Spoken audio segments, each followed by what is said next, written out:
Studio Delhi.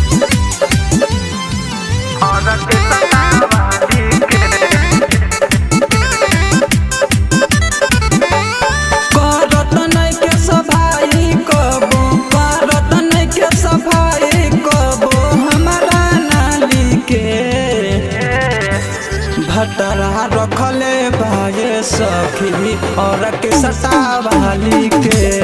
भतरा रखले बाटे सखी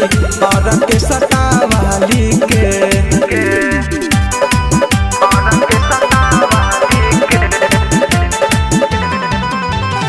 माँ वैष्णो रिकॉर्डिंग स्टूडियो दिल्ली।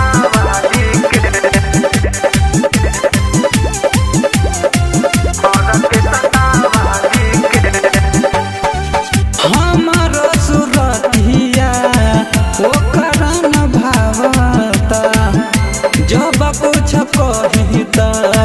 माही के गहरियावता हमर सुरतिया ओकर न भावता जब कुछ कही त माही के गहरियावता केतनो मनाई ओके बोलाई केतनो मनाई ओके बोलाई छुए न ठलाली के भतरा रखले बावे सखी और के सतावाली के भतरा रखले बावे सखी और के सतावाली के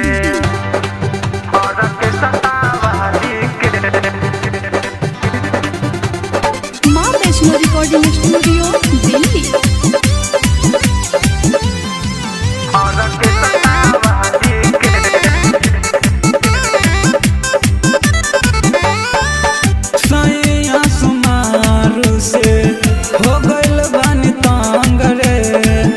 नैहर लेके चली जाई तो बबुआ के हमरे सैया सुमारू से हो गइल बानी तंग रे नैहर लेके चली जाई तो बबुआ के हमरे राइटर अवधेश नहीं खाता हो छाली के राइटर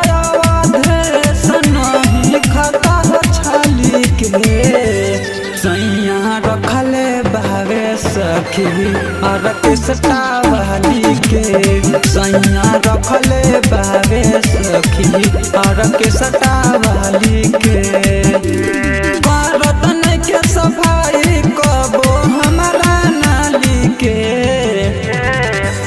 भतरा रखले बाये सखी और के सतावाली के भतरा रखले